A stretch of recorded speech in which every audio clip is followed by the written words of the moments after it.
जनता का रुख देखा जाए तो क्योंसर विधानसभा की बात की जाए तो इसमें जनता का रुख बीजेपी का थोड़ा पलड़ा भारी लग रहा है। कुछ समय पहले आरएलपी का पलड़ा भारी था। आरएलपी का पलड़ा भारी होने का मुख्य कारण था रेवंत राम जी डांगा। नमस्कार, इस वक्त हम क्योंसर के मुंडियार गांव में हैं और यहाँ पर हमारे साथ गांव के रहने वाले ग्रामवासी मौजूद है। यहाँ पर पुराना गणेश जी का मंदिर है, तो लोग यहाँ पर इकट्ठे होते रहते आते रहते, इसी गांव के लोग हैं। शाम का वक्त है तो इनसे बात करेंगे चुनाव पर चर्चा। उपचुनाव, क्योंसर के उपचुनाव राजस्थान में भी एक चर्चाओं का विषय बन गया है, क्योंकि यहाँ पर अब इस बार क्या होने वाला है। आरएलपी से जब हनुमान बेनीवाल यहाँ पर एमएलए बने, इसके बाद सीधे एमपी बन गए, तो अभी फिर से चुनाव हो रहे हैं। यही इसी गांव से हो आप? हम तो यहाँ से नहीं है, नागौर विधानसभा क्षेत्र से हैं। अच्छा, आपकी नागौर विधानसभा है जी।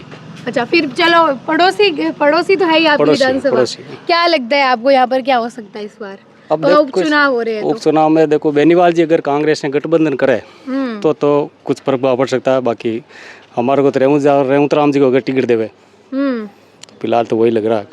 वो मजबूत नेता है बीजेपी पार्टी के। बेनीवाल जी के सामने टक्कर देने वाला रेवंत जी है। अच्छा, उनके अलावा कोई नहीं है? बाकी लगता है उनको टक्कर देना मुश्किल है क्या? मुश्किल तो क्यों है, ऐसा तो कुछ नहीं। अभी बात 1800-2000 वोट से फर्क पड़ा, कुछ नहीं किया है, ऐसा तो कोई है नहीं।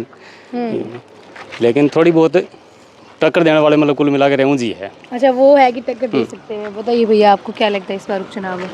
रेवंत राम डांगा है भाई, चुनाव लड़े बिन टिकट मिले तो पार्टी ने अगर सीट निकालनी है तो टिकट रेवंत जी नहीं देनी पड़ी। अच्छा। हाँ, बीजेपी ने अगर पार्टी ने सीट निकालनी है क्यों तो रेवंत जी ने दिया ही पारी पड़े, और दूसरी कोई कार्य होने लगे दूसरी। अच्छा, अगर यहाँ पर आरएलपी कांग्रेस का गठबंधन हो गया मान लो, फर्क नहीं पड़ता, रेवंत राम डांगा को टिकट मिलता है तो बीजेपी अगर टिकट फाइनल होता है तो दूसरा कोई मतलब नहीं है, रेवंत जी फाइनल निकल। रेवंत राम डांगा उम्मीदवार होते हैं और फिर कोई गठबंधन या कुछ भी हो तो आरएलपी मजबूत नहीं रहेगी क्या? नहीं, कोई नहीं। हनुमान बेनीवाल का काफी प्रभाव है पूरे क्षेत्र है, प्रभाव तो है उसका। आप को लगन काम भी हुआ है, कटी करावी है, 8 जनता बीच में रहने वाला आदमी है। अच्छा, रेवंत राम डांगा बिल्कुल साधारण किसान परिवार में और मतलब जनता बीच में एनी टाइम धरातल मत काम करने वाला आदमी है। लोगों से हमने ये भी सुना है कि रेवंत राम डांगा ज्यादा पढ़े लिखे नेता नहीं है, थोड़े पढ़े लिखे नेता होने चाहिए। पढ़े लिखे किसान आदमी है, हर मतलब जनता जान है फूल है, हर चीज जाने। ठेठ सरपंच रियोड़ा है, प्रधान भी रियोड़ा है, आगे पिताजी भी 27 साल सरपंच रियोड़ा है, आप 10 साल के रियोड़ा सरपंच है, पूरा अनुभव है। अनुभव है मतलब। हाँ, सब जनता बीच में रहने वाला आदमी है, एनी टाइम ही 24 घंटे ही। आरएलपी कैसी लगती है आपको हनुमान बेनीवाल के? बढ़िया पार्टी, आरएलपी की खराब थोड़ी है। अच्छा, तो यहाँ पर और दो भी नाम आ रहे बीजेपी से, भागीरथ डूडी, हापूराम चौधरी। की सरास नहीं है, कोई मतलब उनका कोई मतलब इतने मजबूत नहीं है क्या? नहीं की नहीं तो धरातल पर पकड़ रेवंत जी की है। रेवंत जी कोई टिकट मिले तो ही पार्टी सीट निकाल सकते, और बाकी बीजेपी पर कोई वजूद ही नहीं है। तो कोई वजूद नहीं है, कोई क्या वजूद लगता नहीं है है। आपको? रेवंत राम जी डांगा है। यहीं से हो आप भी? हाँ, यहीं से मुंडियार। तो यहाँ पर जो इस गांव में पूरा है बीजेपी आरएलपी कितनी मजबूत है? अगर 100 में से देखे तो आरएलपी कितने और बीजेपी कितने? 60-40 हुआ है।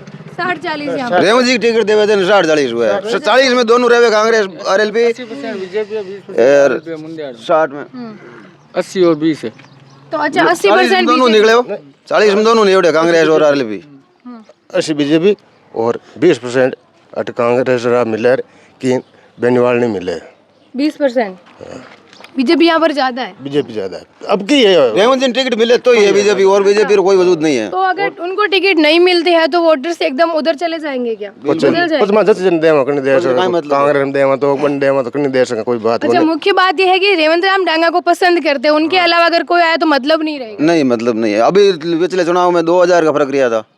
टक्कर देने वाला बंदा यही है, और पार्टी से दूसरे किसी को और को देते हैं तो कोई मतलब नहीं है। वो भी आरएलपी से ही आए हैं रेवंत राम डांगा। हाँ, आरएलपी से आए थे तो बोले ना होती कोनी मुन्ना हो बोले जन पर कौन होने था आज गले 400 वोट मिलिया है आरएलपी को, और 1250 वोट मिलिया रेवंत जी को मुंडियार गांव में। इस गांव से मतलब इस गांव में बीजेपी आगे रही थी पिछली बार, बीजेपी आगे, और इस बार भी अगर उन्हीं को मिलते टिकट तो आगे। हाँ, आगे रहे। दूसरा नया चेहरा हुआ तो हर गांव में यानी रेवंत राम डांगा टिकट मिलता है। ये चेहरा हुआ जन अडमान है फिक्स, कोई रहने वाला कोनी आरएलपी है बचे तो खुली फिर वही आगे रहेंगे भाई जे। अच्छा, मतलब वही है कि टिकट पर डिपेंड है भाई। अच्छा, क्या करते हैं आप? मैं पढ़ाई करता हूँ। अच्छा, पढ़ाई करते हो। तो आप बताइए, क्या आपने भी देखा होगा जनता का रुख इस बार किस तरफ है? जनता का रुख देखा जाए तो क्योंसर विधानसभा की बात की जाए तो इसमें जनता का रुख बीजेपी का थोड़ा पलड़ा भारी लग रहा है। कुछ समय पहले आरएलपी का पलड़ा भारी था। आरएलपी का पलड़ा भारी होने का मुख्य कारण था रेवंत राम जी डांगा। जो रेवंत राम जी डांगा थे वो लंबे समय से आरएलपी से जुड़े हुए थे। वो जनता के मतलब ग्रामीण परिवेश से जुड़े हुए थे, किसानों का भी अच्छा काम विकास करवाते थे, तो आरएलपी मजबूत थी। तो उन्होंने मतलब आरएलपी ने क्या किया, किसानों के हितों में काम कम करने लग गए थे, तो रेवंत राम जी बागी होकर वो किसानों के हितों के लिए उन्होंने बीजेपी ज्वाइन की। तो बीजेपी ज्वाइन करने के बाद उनका पलड़ा खिंवसर विधानसभा में थोड़ा भारी पड़ रहा है, क्योंकि बीजेपी भी खिंवसर में मजबूत होने का मुख्य कारण है रेवंत राम जी डांगा। उन्हीं वजह से। हाँ, उनकी वजह से। और खिंवसर विधानसभा में उन्होंने मतलब बढ़ चढ़ करके प्रत्येक गांव में, वो मतलब ग्रामीण परिवेश से थे, मुंदियाट से सरपंच का चुनाव लड़ रहे थे, उसके बाद उन्होंने प्रधान का चुनाव लड़ा था, प्रधान भी बने थे वो। उसके बाद उन्होंने सोचा कि खिंवसर में मतलब और विकास कैसे किया जाए, तो इन्होंने प्रत्येक गांव का दौरा किया। तो इसमें सबसे बड़ी समस्या थी किसानों की समस्या थी, तो उन्होंने किसानों की समस्या का मतलब समाधान करने के लिए उन्होंने बीजेपी ज्वाइन की।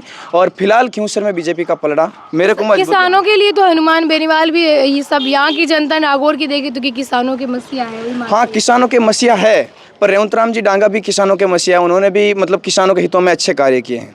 हैं। वो भी आरएलपी में ही थे पहले फिर। हाँ, आरएलपी में थे, तो आरएलपी में रहने का कारण था कि उन्होंने आरएलपी को मजबूत किया है। अच्छा, लोकसभा चुनाव में ये गांव किस तरफ था अगर देखा जाए तो? लोकसभा की बात की जाए तो ये गांव मतलब इन गांव का तो पलड़ा हमेशा बीजेपी की तरफ ही रहता वही है। रहता हाँ, यहाँ पे मुंदियाट पे कभी आरएलपी ने मतलब ज़्यादा वोट नहीं लिए मुंदियाट से। क्या कारण है? एक तो या ऐसे कि हमेशा से बीजेपी से जुड़े रहे हैं, या फिर क्या कारण? नहीं, इनका मुख्य कारण है कि यहाँ के मतलब आसपास के जो खिंवसर विधानसभा के जो 2022 में प्रत्याशी थे रेवंत राम जी डांगा, उनके लिए। हाँ, तो उन्होंने वो 22 में प्रत्याशी थे, तो मतलब इनके आसपास में, यहाँ से मुंदियाट से 7 किलोमीटर दूर है उनका गांव है।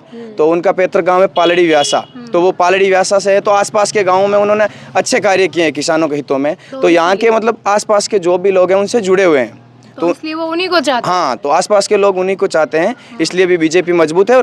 और जो 22 का चुनाव था उसमें 2000 का अंतर आता, 2000 अंतर रहने का मुख्य कारण रेवंत राम जी डांगा थे। 2023 के चुनाव 2023 के चुनाव में, क्योंकि वो बीजेपी से मतलब आरएलपी छोड़कर बीजेपी में आए, तो आरएलपी को बहुत बड़ा झटका लगा था। हाँ, वोट लिया है। उस टाइम टिकट मिलने के बाद 20 दिन चुनाव बाकी, अभी तक तो भी वोट लिया आया था। 2000 मतलब पैस लो रही हो, तो वही है कि अगर उनको मिलती है तो इस बार उनके चांस बढ़ सकते हैं। हाँ, चांस या फाइनल है। उस टाइम क्या हुआ था, उनको टाइम बहुत कम मिला था, और टाइम कम मिलने के कारण क्या आसपास के जो 25-30 गांव थे उनमें उन्होंने खूब काम किया है। बाकी अब उनको टाइम मिल गया है, तो पूरा खिंवसर विधानसभा क्षेत्र है तो उन्होंने वो कवर कर लिया है। और जनता भी समझ चुकी है कि हमारे धरातल में मतलब अच्छा लीडर कौन है, और जनता के बीच रहने वाला कौन है, और अच्छे काम कौन करवा सकता है किसानों के लिए। इसके लिए मतलब हम यही चाहते हैं कि इस बार बीजेपी में रेवंत राम जी डांगा को टिकट मिले और खिंवसर में बीजेपी का मतलब कमल खिले।